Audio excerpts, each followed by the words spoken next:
Blood పోతుంది ముందు. Blood పోతుందా అక్కడ? ఫ్యాన్ ఇంకా స్పీడ్ తిరగదా? హలో అన్నయ్య ఇటు చూడండి. స్పర్శ ఉందా? కనిపిస్తున్నానా? కనిపిస్తున్నానా మీకు? కనిపించట్లేదా? ఎట్లా ఉంది నీకు? హలో అన్నయ్య ఎట్లుందన్న నీకు? మాట్లాడలేదా? ఇది పడుకోబెట్టు. ఇక్కడ ఈ వైట్ షర్ట్ ఆర్టిస్ట్ ఉన్నాడు కదా, మెయిన్ ఆర్టిస్ట్ని డామినేట్ చేసేలాగా నటించాడు వాళ్ళు. వీడిని ఎత్తేసారు, స్పృహ కోల్పోయాడు. చూడండి, అభినయం డామినేట్ చేసేసాడు అసలు. కానీ అభినయం తెలిసిన ఏమనుకుంటున్నాడు పడుకుని, నువ్వెంత న్యాచురల్గా యాక్ట్ చేసినా నాగేశ్వరరావు గారి దగ్గర నుంచి నాగ చైతన్య వరకు అంతా నా సైడే ఉన్నారు. ప్రైజ్ మనీ పద్మశ్రీ ఫిక్స్ అయిపో. చూస్తున్నా కదా. బీపీ ఎక్కువ ఉందమ్మా. ఎస్పీ ఓటర్ చూడాలి కొద్దిగా, కొంచెం చెయ్యి పట్టండి. ఇది చిత్రీకరణ సందర్భంలో జరిగినటువంటి సన్నివేశాలు. సినిమా రిలీజ్ అయిన తర్వాత ఇద్దరు 2 బైకులా 3 బైకులా తెలీదు. ఓకే, ముందుగా ఈడెవడో శ్యామ్ అంట, వీడు ఫోన్ చేశాడు. ఎవరైతే ఆ ఇన్సిడెంట్లో ఉన్నాడో ఒకడికి ఫోన్ చేశాడు. వీడు ఎక్కడ హిందూ వ్యతిరేకమైన కంటెంట్ ఏదైనా కనపడుతుందా అక్కడికి వెళ్ళి బొక్కలు ఎత్తుదామని చూస్తా ఉంటాడంట. వీడు 2, 3 మొత్తానికి అర్థం కాల. ఇప్పుడు ముందు గుడ్లు కొట్టారు కదా. ఫస్ట్ మనకు కనపడింది 2 బైకులే. గుడ్లు కొట్టారు. గుడ్లు కొట్టినప్పుడు అయ్యగారు ఏం చేసినాడంటే ఆడ టర్నింగ్ ఉంది రైట్ సైడ్. ఓకే, కొండ మీదకి పశువులు వెళ్ళేదా కట్టెలు కొట్టుకోవడానికి వెళ్ళి టర్నింగ్ కల్లి ఎమ్మటనే కట్టు కొట్టేసినాడు. ఓకే, కట్టు కొట్టేసిన ఎమ్మటనే మరి లోపల ఉన్నట్టున్నారు ఇద్దరు. ఓకే, లోపల ఇద్దరు ఉన్నారా లేకపోతే వెనకబడ్డారా అర్థం కాలేదు. మనకి వెంటనే రాళ్ళు తీసుకొని వెనక ముందు వేసేసినారు. ఓకే. ఇదేదో కారం కొట్టారన్నావు కదా కంట్లో, ఫస్ట్ నువ్వు ఆ కారం ఏదో కొట్టారని అన్నారుగా. అర్థం కాలేదన్నా, ఇంకా కన్ఫ్యూజ్ లో స్క్రిప్ట్ మర్చిపోయాడు. ముందు ఏది చెప్పాలో తర్వాత ఏది చెప్పాలో ఆర్డర్ మర్చిపోయాడు. మొత్తం భయపడిపోయినాం. వాళ్ళు ఏం జల్లినారా ఏందనేది మనకు అర్థం కాలే. ఓకే, అది మనకు అసలు గుడ్లు కొట్టేసరికి కారు వెంటనే అర్థమైపోయింది. ఇంకా అయ్యగారు వీడియోది అన్నాడు. నేను వెనక కూర్చొని ఉన్న అయ్యగారి దగ్గర ఒక పోరగాడు ఉంటాడు. వాడు అయ్యగారు ముందు కూర్చున్నారు. అంటే మెయిన్ ఆర్టిస్ట్ అనమాట. ఉరి ఉరి ఉరి అన్నాడు కదా ఆడేయుడు. తర్వాత హాస్పిటల్లో అభినయం అక్కడికి వెళ్ళిన తర్వాత ఏం మాట్లాడాడో చూద్దాం. ఖచ్చితంగా ఇది రాజకీయ కుట్ర నేను అనుకుంటున్నానండి. సిటీలో నువ్వేం పొడిచావని నీ మీద గెలిచి పెట్టి కొట్టడానికి నువ్వేనా విప్రారాయణవా? ఈయన రాబోయే 29 ఎలక్షన్స్లో ఆంధ్రప్రదేశ్లో పెను బీభత్సాన్ని సృష్టించి 175 నియోజకవర్గాల్లోనూ ఎమ్మెల్యేని గెలిపించేసి ప్రతిపక్షం కూడా లేకుండా చేసి ముఖ్యమంత్రి అయిపోతున్నాడనే భయంతో రాజకీయ కుట్రదారులు కుట్ర చేశారు వీడి మీద. ఇప్పుడు భరోసా పొలిటికల్ పార్టీలో ఇక్కడ లెఫ్ట్ హ్యాండ్కి పెద్ద కట్టు ఉంది చూడండి. ఎందుకంటే నెక్స్ట్ సీన్లో కట్టు ఉండదు మళ్ళీ. నేనండి మీ అభినయ్ దర్శన్ వాళ్ళ సిస్టర్ని మాట్లాడుతున్నాను. గెస్ట్ ఆర్టిస్ట్ ఈవిడ, పేరు తెలీదు. మరి రీసెంట్గా మాకు ఇప్పుడే తెలిసిన వార్త ఏంటంటే మా అన్నయ్యకి ఎక్కడ దాడి జరిగింది అని చెప్పి వార్త తెలిసింది. ఆ విజువల్స్ అన్నీ కూడా మీకు క్లిప్పింగ్లో యాడ్ చేస్తాను చూడండి. ఎలా అంటే చాలా దారుణంగా కొట్టారు. కత్తితో పొడిచారంట. అలాగే గాజు సీసాలు ఉంటాయి కదా, వాటిని సగంగా పగలగొట్టి వాటితో పొడిచారంట. కత్తులతో గాజు సీసాలతో పొడిచారు, గాయాలు కనపడవు. మరి అలాంటప్పుడు లాజిక్ లేకుండా చెప్పేటప్పుడు తుపాకీ గుళ్ళతో కాల్చారని కూడా చెప్పుకోవచ్చు కదా. ఇక శవం దొరికితే రాబందులు వాలినట్లుగా ఎక్కడైతే హిందువుల్ని హిందుత్వాన్ని టార్గెట్ చేయడానికి కాస్తంత చిన్న స్కోప్ ఉంది అని అనిపిస్తే అక్కడ వాలిపోతాయి కదా కొన్ని రాబందులు. వీడి దగ్గరికి 2 రాబందులు వెళ్ళాయి. ఆ మేక తోకగాడు ఒకడు, అజయ్ బాబు గాడు ఒకడు. ఇది డ్రామా అంటున్నారు. అభినయ్ దర్శన్ కావాలనే ఇదంతా డ్రామా చేస్తున్నాడు. ఎవరు కూడా క్రైస్తవ మీటింగ్లకు కానీ దళిత కులాల మీటింగ్లకు అతను పిలవట్లేదు కాబట్టి ఇలా డ్రామా చేస్తున్నాడు ఒక గుర్తింపు కోసం అనేది ఒక చర్చ అయితే జరుగుతుంది. డ్రామా అనుకునే వాళ్ళందరికీ కంగ్రాచులేషన్స్, హ్యాపీగా డ్రామా అనుకోండి. ముందే కంగ్రాచులేషన్ చెప్పేసాడు. ఎలా కనిపెట్టారా బాబు మీరు? నిన్న మీరు రిలీజ్ చేసినటువంటి వీడియోస్లో మీరు చెట్ల దగ్గర నిలబడి ఉన్నారు. అంటే అప్పటికి మీ పైన దాడి జరిగిందా లేకపోతే ఏంటి అసలు నిలబడి చూస్తూ ఉన్నారు? వాళ్ళు ఫస్ట్ నన్ను తీసుకెళ్ళిపోయి ఫస్ట్ స్టమక్లో గాజు దాంతో బాటిల్తో బీర్ బాటిల్ పొడవడం చూశారు. అప్పుడు నేను ఇలా తప్పించుకునే ప్రయత్నంలో గీతలు పడ్డాయి. గీతలు పడగానే నేను వాళ్ళని తోసి లేచి నిలబడి వాళ్ళు పరిగెట్టుకుని వెళ్ళిపోయారు. అందుకే రోడ్డు మీద మనుషులు వెళ్తూ ఉంటారు. ఆ రోడ్డు నుంచి జస్ట్ 100 మీటర్స్ దూరంలోనే ఇదంతా జరిగింది. దిట్టమైన అడవి కాదు అది. మా మనుషులను చూసి వెళ్ళిపోయి దాక్కున్నారు. అప్పుడు నేను లేచి నిలబడ్డాను. ఇంకొక వర్షన్ యాడ్ చేసుకుని ఏం చెప్తున్నాడంటే రోడ్డు దగ్గరలో జరిగింది కాబట్టి అక్కడ మనుషుల్ని చూసి వాళ్ళు పారిపోయారు అని చెప్తున్నాడు. మనుషులను చూసి వాళ్ళు పారిపోయినప్పుడు మీరు పరిగెత్తుకుంటూ రోడ్డు మీదకి వచ్చేయచ్చు కదా, లేదా రోడ్డు మీద వెళ్తున్న మనుషులు మీరే అరిచి పిలవచ్చు కదా, వాళ్ళు పారిపోతారు కదా. సినిమా అక్కడితో ఎండ్ అయిపోతుంది కదా. అంటే వాళ్ళు పారిపోయి తిరిగి వచ్చేదాకా నువ్వు చెట్ల మధ్యలో నక్కాల్సిన అవసరం ఏంటి? అంటే బయటికి వెళ్తున్న జనానికి కనపడకుండా దాక్కోవాల్సింది వాళ్ళా నువ్వా? నువ్వెందుకు దాక్కున్నావు? దాని తర్వాత వాళ్ళు వెళ్ళిపోయారు అనుకున్నాను, నిలబడి చూసేసరికి మరలా వచ్చి అటాక్ చేశారు. నెక్స్ట్ అటాక్లో ఇదంతా జరిగింది. మళ్ళీ రెండోసారి అటాక్ చేసి డ్రైవ్ చించేసారు, కొట్టారు. ఈసారి దారుణంగా కొట్టారని చెప్తున్నావు కదా. ఫస్ట్ సారి పిన్ టు పిన్ అన్నీ రికార్డ్ చేసినాడు. కెమెరామెన్ ఏమైపోయాడు? అయ్యారు నీ పక్కనే ఉన్నాడు కదా, రెండోసారి కొట్టినప్పుడు ఎందుకు రికార్డ్ చేయలేదు మరి? అది అంటే కూర్చొని చాలా జాగ్రత్తగా డ్రైవ్ చించుకోవాలి కదా మీరు, అందుకని రికార్డ్ అవ్వలేదు అది. ఇప్పుడు ఈ దెబ్బలు ఏదైతే ఉన్నాయో ఇదంతా గాజుతోనా లేకపోతే ఏదైనా చాకులతో? మొత్తము బీర్ బాటిల్ గ్లాస్తో, మొత్తం ప్రతి గాయం కూడా, ఏది మొత్తం కూడా మొత్తం గాయాలు అక్కడ. మర్చిపోయా, ఇందాక లెఫ్ట్ హ్యాండ్ పెద్ద కట్టు కట్టాడు కదా, అక్కడ ఏం లేదు, శుభ్రంగా ఉన్నాడు చూడండి. అభినయ్ మీద దాడి జరిగిందని నేను మనస్ఫూర్తిగా నమ్ముతా ఉన్నాను. మనస్ఫూర్తిగా నమ్ముతున్నాడు అంటాడు.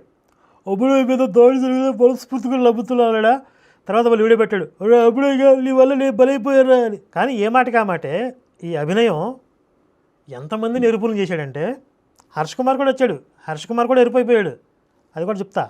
నేను ఒకటి స్పష్టంగా చెప్తా ఉన్నా, అభినయ్ ఒకవేళ క్రైస్తవ ప్రపంచాన్ని మోసగించడానికి నేమ్ కోసం ఫేమ్ కోసం ఇదంతా చేశాడు అనే ఆధారాలతో మీరు నిరూపించగలిగితే అభినయ్ మీ చేతులు కప్పు చెప్తాం, మీరు ఏమైనా చేసుకోండి. మాకెందురా, మేమేం చేస్తారండి, మీరేం పిసుక్కోండి ఆడితో కలిసి. నీ మీద జరిగిన దాడి గురించి మాట్లాడాం. ఇవాళ మేము ట్రోల్ అవుతా ఉన్నాం. భాను మేకలను ట్రోల్ చేస్తున్నారు, అజయ్ బాబుని నన్ను ట్రోల్ చేస్తున్నారు. అందరూ కలిసి అదే ఆ కట్లు కట్టారు కదా, కట్లు జాగ్రత్త కట్టుకొని అడిగి. రేపొద్దున నువ్వు తప్పు చేసావని తెలిస్తే మాత్రం సహించి వదిలిపెట్టేదైతే లేదు. ఏం పీకుతావు, పీక్కు ఇప్పుడు వెళ్ళి. ఒకవేళ చట్టబద్ధంగా జరిగింది తప్పు అని తెలిస్తే మాత్రం ఎట్టి పరిస్థితుల్లో కూడా క్రైస్తవ సమాజం నేను క్షమించను, మేము కూడా నేను క్షమించను. ఆడ జుట్టు నా బొచ్చులు అనుకుంటున్నాడు. ఈ దాడికి క్రైస్తవ్యానికి ముడిపెట్టద్దు, ఇది మతపరమైనటువంటి దాడి 100% కాదు. అసలు ఇది హిందుత్వానికి సంబంధించింది కాదు, అంటే హిందువులు నా మీద దాడి చేశారని చెప్పి ఎవరూ కూడా ముడిపెట్టొద్దు అని చెప్తున్నాడు కదా. ఫస్ట్ వీళ్ళ వెర్షన్ ఇది కాదు, అది ప్లే చేస్తా కనండి. కాకపోతే ఏంటంటే సార్, వాళ్ళు కొట్టేటప్పుడు రే పాస్టర్ నువ్వు ఎందుకురా మత మార్పిడి చేస్తే ఏజెన్సీలు నాశనం చేస్తావేంట్రా నువ్వు అనేసి అక్కడ ఉన్నటువంటి సాక్షులు, ప్రత్యక్ష సాక్షులు ఎవరైతే ఉన్నారో వాళ్ళందరూ కూడా చెప్పడం జరిగిందండి. అదే జై శ్రీరామ్ అనుకుంటూ వెళ్ళిపోయారు అనేసి అక్కడ ఉంటే ఉపాధి పని వాళ్ళు కానీ లైవ్ లో ఉన్నటువంటి అక్కడ చూస్తున్న చిన్నపిల్లలు కానీ చెప్పడం జరిగింది. అది ఫస్ట్ వీళ్ళ వెర్షన్ ఏంటంటే, ఇది హిందువుల మీదకి తోసేద్దాం, హిందుత్వవాదులు జై శ్రీరామ్ అనుకుంటూ వచ్చి అటాక్ చేశారు, ఏంద్రా మత మార్పిడి చేస్తున్నామని చెప్పి అని ఒక వెర్షన్ క్రియేట్ చేసుకున్నారు.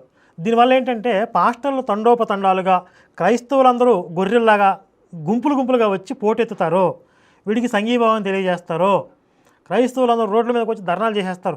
ప్రవీణ్ పగడాల ఇష్యూ చూశాడు కదా, అక్కడ ఎమోషన్స్ రెచ్చగొట్టి జనాలు రోడ్డు మీద రప్పించడం కానీ అల్లర్లు చేయడం ఇవన్నీ చేశారు కదా.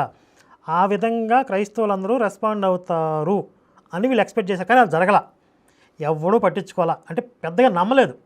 ఈ తుప్పాసి పాస్టర్లు ఒక 2-3 ఉన్నారు ఎరుపులు. ఆ కేఏపాలు ఒకడు పని పాటలు అక్కడ ఉంటాడు కదా, వాడు ఒకడు ఉన్నాడు, హర్ష కుమారు ఇది తీసేసిన తహసీల్దార్లు అంటాడు. వీళ్ళిద్దరు ఎవరు, ఈ మేక తోగ్గాడు, అజయ్ కుమార్ గాడు, మొత్తం ఈ 4-5 తప్ప ఎవరు రెస్పాండ్ అవ్వాలా. ఎందుకంటే ముందు నుంచి వీడి మీద డౌట్ ఉంది, వీడు వెధవా అని చెప్పి. అలాగే ఆ సీన్ చూస్తే ఆ సీన్స్ అన్నీ కూడా డొల్లగా కనిపిస్తున్నాయి. కాబట్టి మనం కనుక రెస్పాండ్ అయితే ఇరుక్కుపోతాం, వెయిట్ చేద్దాం, 2 రోజులు అయితే ఇన్ఫర్మేషన్ వస్తుంది కదా అని చెప్పి కాస్త బుర్రన పాస్టర్లు ఆలోచిస్తూ అలా ఉండిపోయారు. దీంతో వీడు అనుకున్న రెస్పాన్స్ రాలేదు కాబట్టి క్రైస్తవుల దగ్గర నుండి ఇది జనరలైజ్ చేద్దాం. ఇప్పుడు మనం హిందువులకి హిందుత్వానికి ఎగనెస్ట్ అన్నట్లుగా వెళ్తే అసలు వచ్చే సపోర్ట్ కూడా పోయిద్ది. ఇప్పుడు ఇది మానవత్వంతో రెస్పాండ్ అయ్యేలాగా, అన్ని మతాలకి అతీతంగా హిందువులు కూడా స్పందించేలాగా చేయాలి అని అంటే ఇది రాజకీయపరమైన దాడి అని మార్చాలి అని స్క్రిప్ట్ మార్చుకున్నాడు ఎవడు, ఈ అభినయం గాడు. ముందు క్రియేట్ చేద్దాం అనుకుంది, తోసేద్దాం అనుకుంది హిందువుల మీదకే, అక్కడ అనుకున్నది నెరవేరలేదు కాబట్టి ఇప్పుడు వెర్షన్ మార్చాడు, అది విందాం. ఇది మతపరమైనటువంటి దాడి 100% కాదు. కాదన్నా, ఇక్కడ ఒక మాట అన్న, ఇది మీరు క్రైస్తవ పాస్టర్ అభినయ్ దర్శనగా మీరు చలామణి అవుతున్నారు. మతపరమైనటువంటి దాడి జరగలేదు అంటే ఇందులో ఇక్కడ హిందువులకి ఏం సంబంధం లేదని మీరే కన్ఫర్మేషన్ ఇచ్చేస్తున్నారు. అది ఓకేనా? అంతేనా? హిందువులకి ఏం సంబంధం లేదు కదా. అంటే వీళ్ళిద్దరూ, ఈ అజయ్ బాబు గారు, ఈ మేక తోగ్గాడు, వీళ్ళిద్దరు వెళ్ళి హిందువుల మీదకి తోసేద్దాం, కొంచెం క్రియేట్ చేద్దాం అని చెప్పి కాస్త మసాలా తొలుదామని వచ్చారు వీళ్ళు. వాడు అది కాదని వెర్షన్ మార్చేటప్పుడు వీళ్ళకి నచ్చలా. అందుకే అజయ్ బాబు గారు ఏమంటాడంటే, పందిగాడు ఇది అభినయ్ వెర్షన్గానే మేము చూస్తాం, కానీ వాస్తవంగా మేము అది కాదు అని చెప్తున్నాడు. కరుణాకర్ సుబ్బున కావచ్చు, లేకపోతే లలిత్ కుమార్ కావచ్చు, మరికొంతమంది మీ గురించి ఎంత వల్గర్గా పెట్టారు? ఎందుకంటే మరి మీ మీద ఎలాంటి వ్యతిరేకత లేనప్పుడు మీ గురించి వాళ్ళు ఎందుకు రియాక్ట్ అయ్యారు? అది వీడు ఆ ప్రవీణ్ పగడాల డెత్ అప్పుడు కూడా మా మీద దోషేద్దామని చూసాడు వీడు. ఇప్పుడు కూడా ఇదే పోస్టులు పెట్టింది మేము ఒక్కలమేనా? క్రైస్తవులు పాస్టర్లు కూడా పోస్టులు పెట్టారు ఇదంతా ఫేక్ లాగా ఉందని చెప్పి. అయినా సరే ఏదో ఒక విధంగా మా పేర్లు తీసుకురావాలి ఇక్కడ. తర్వాత ఈ దాడిలో పాల్గొన్నటువంటి ఆర్టిస్ట్ ఆ పిల్లోడు ఒకడు వీడియోలోనే చెప్పేశాడు అసలు ఏం జరిగింది అనేది. నా పేరు వసంత కుమార్ అండి. నేను మా ఆవిడ రీల్స్ చేసుకుంటాం. రీల్స్ చేసుకుంటుంటే వీళ్ళు మాకు అలా ఇన్స్టాగ్రామ్లో పరిచయం వేసి ఇలా మాకు వాళ్ళే చేయమని చెప్పాడండి. కార్డ్ని కొట్టేసి వెళ్ళిపోండి, మిగతా మేము చూసుకుంటాము అనేసి అభినయ్ దర్శన్ ఇంకా ఈ జాన్ బెనోలి చెప్పారు మాకు. ఉండిగడ్డ దాటిన తర్వాత ఇంకొంచెం ముందుకు వస్తే క్రేన్తో కొండను దోవిన మట్టి కనపడిద్ది. ఆ మట్టి కాడ నుంచి ఇంకొంచెం ముందుకు వస్తే లెఫ్ట్ సైడు మట్టి రోడ్డు కనపడిద్ది లోపలికి. ఆ మట్టి రోడ్డు లోపలికి వెళ్ళండి. ఈ లోపల మేము వస్తాం. కారు దూరం ఆగిద్ది. తర్వాత ఇంకా నేను వచ్చి మీకు ఒక 2 నిమిషాలు ట్రైనింగ్ ఇస్తా. ఇంక ఎట్ట చేయాలా ఏందనేది చూద్దాం. బీరు బాటిల్ ఏమైనా ఉంటే ఒక 2-3 ఎతకండి, ఎందుకంటే పొడవాలి కదా. వాసు మెసేజ్లు చూస్తున్నావా లేదా? నాకు అర్థం కావట్లా.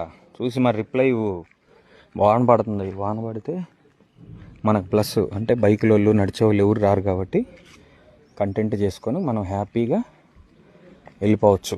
ఇంకా మాకున్న ఒక సమాచారం ఏంటంటే ఎవరినైతే హైర్ చేసుకున్నారో ఈ విధంగా దాడి చేయాలి అని చెప్పి వాళ్ళకి వీళ్ళు పేమెంట్ ఇచ్చారు. ఎలా? ఫోన్పే చేశారంట. వీళ్ళు ఎంత ఎరుపులంటే వాళ్ళకి క్యాష్ కూడా అలా డైరెక్ట్ ఫోన్పే చేసేసారంట. అంటే ఇక్కడ ఎరుపులు అనుకోవడానికి కూడా లేదు. ఈ అభినయం అనేవాడు ప్రవీణ్ పగడాల కేసుని బాగా స్టడీ చేశాడు. అక్కడ ఏం తేలింది వీడికి?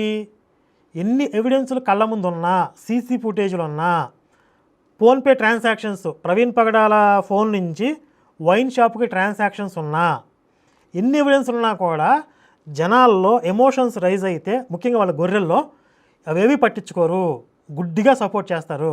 కాబట్టి మరీ మనం అంత జాగ్రత్తలు తీసుకోవాల్సిన అవసరం లేదు. నా మీద దాడి జరిగింది, నన్ను చంపేయాలనుకున్నారు, ఈ విధంగా జనాలు రెచ్చగొడితే చాలు.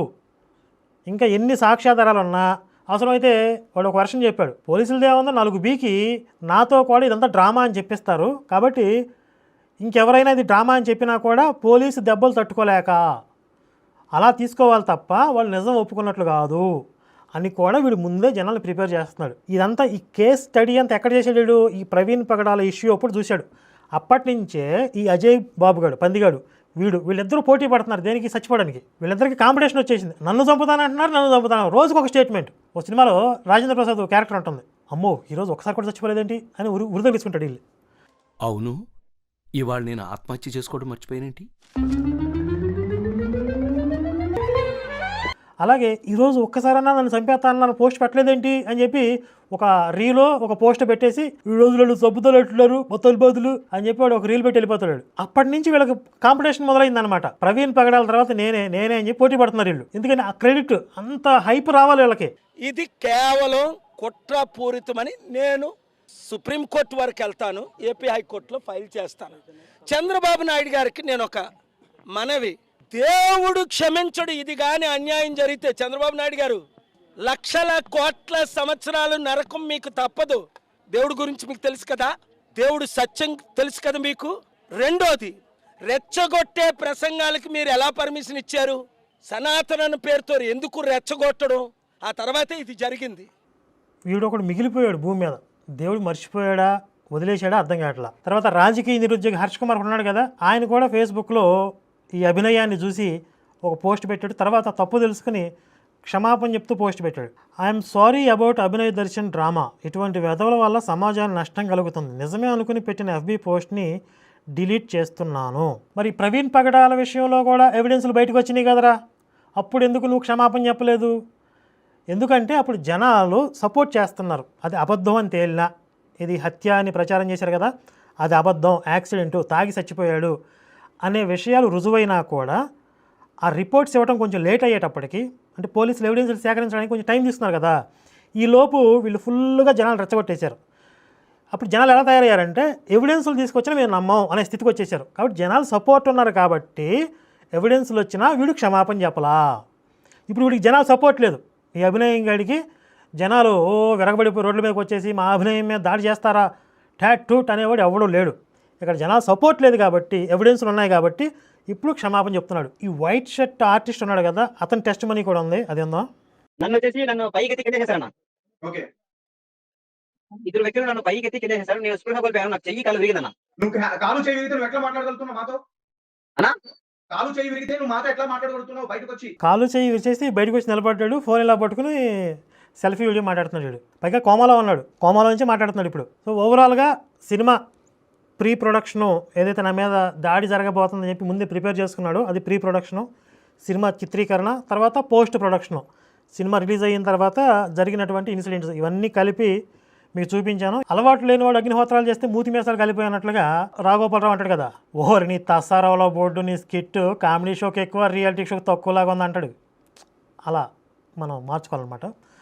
సరే అలా తయారైంది ఇది. కానీ మడిసాన్లాగా కాసేంత కళాపోషణ ఉండాలన్నట్లుగా ఏదో ఒక ప్రయత్నం అయితే చేశాడు. కానీ ఇది హత్యా ప్రయత్నం కంటే కూడా కొంతమంది బలాత్కార నిపుణులు ఇతని మీద బలప్రయోగం చేశారు అన్న విధంగా అది తయారైంది. ఆ విధంగా చిత్రీకరణ జరిగింది. ఇలాంటి దరిద్రాలు ఇవన్నీ, ఈ పాపిష్టి పనులు కానీ ఈ లంగాకోరి పనులు ఇవన్నీ కూడా కేవలం క్రైస్తవంలోనే, క్రైస్తవ మాఫియాలోనే ఇవి సాధ్యం. జై శ్రీరామ్, భారత్ మాతకి.